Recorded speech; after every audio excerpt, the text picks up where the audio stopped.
Dari Soekarno kecil hingga akhir perjalanan.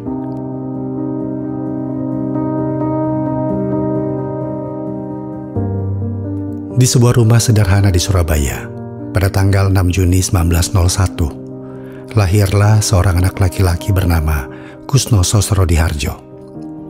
Kelak dunia mengenalnya dengan nama yang jauh lebih besar, Soekarno. Namun sebelum menjadi proklamator, pemimpin besar revolusi dan presiden pertama Republik Indonesia, ia adalah seorang anak kecil yang penuh rasa ingin tahu dan cita-cita besar.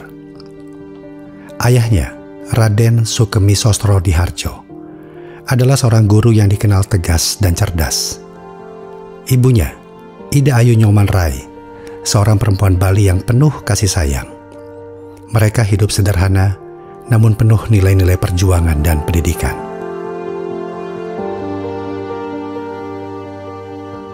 Ketika usianya baru menginjak 5 tahun, Kusno menderita sakit parah karena percaya bahwa nama memiliki kekuatan. Orang tuanya mengganti namanya menjadi Soekarno yang terinspirasi dari tokoh heroik dalam kisah Mahabharata, yaitu Karna. Nama itu membawa takdir besar dalam hidupnya.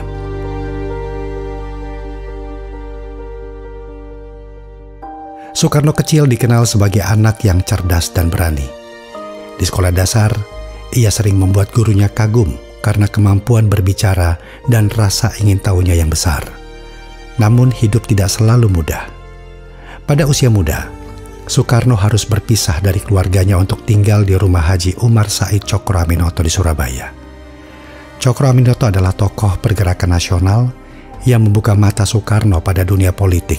Dari sana ia belajar tentang nasionalisme dan perjuangan melawan penjajahan Belanda.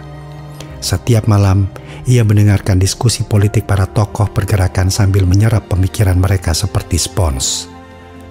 Setelah menyelesaikan pendidikannya di Surabaya, Soekarno melanjutkan ke Technische Hogeschool de Bandung atau sekarang yang dikenal ITB untuk belajar teknik sipil. Di kampus inilah, ia semakin aktif dalam pergerakan nasional. Di Bandung, Soekarno bertemu dengan cita pertamanya, Inggit Ganarsi, yang kelak menjadi pendamping hidupnya dalam masa-masa perjuangan yang penuh cobaan. Bersama Inggit, Soekarno mendirikan Perserikatan Nasional Indonesia yang kemudian menjadi Partai Nasional Indonesia atau PNI.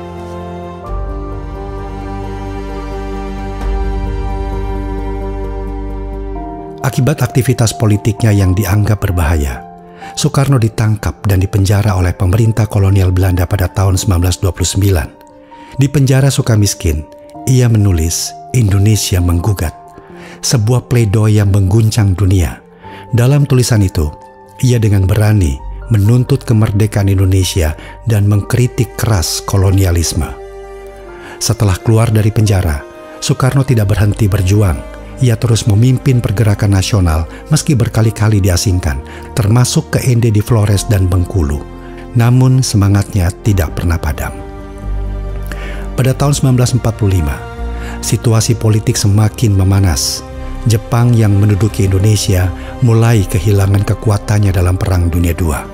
Melihat kesempatan emas, Soekarno bersama dengan Muhammad Hatta memproklamasikan kemerdekaan Indonesia pada 17 Agustus 1945 di Jalan Pegangsaan Timur nomor 56 Jakarta.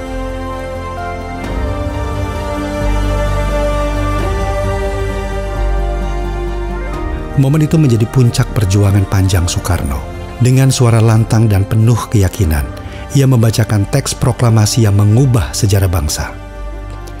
Sebagai presiden pertama Indonesia, Soekarno menghadapi tantangan besar.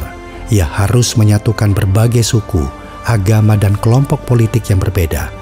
Dalam pidatonya yang terkenal, ia menggagas konsep Pancasila sebagai dasar negara yang menjadi perekat bangsa. Namun masa pemerintahannya tidak selalu mulus.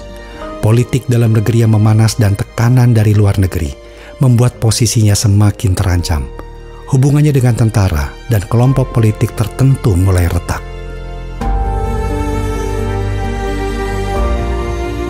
Pada tahun 1965, terjadi peristiwa G30S yang mengguncang Indonesia. Soekarno kehilangan dukungan politiknya dan akhirnya harus menyerahkan kekuasaan kepada Soeharto.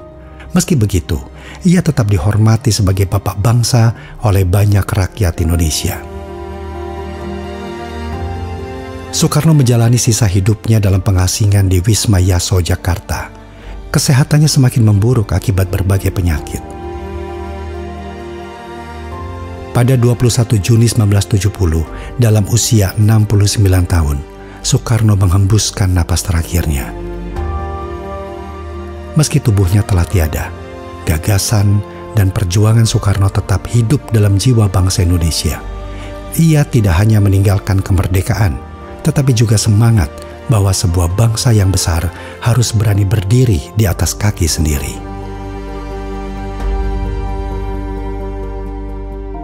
Soekarno bukan hanya seorang pemimpin politik, tetapi juga simbol perlawanan, nasionalisme, dan cinta tanah air. Jalan hidupnya yang penuh liku menjadi pengingat bahwa kemerdekaan adalah hasil perjuangan yang tidak pernah mudah.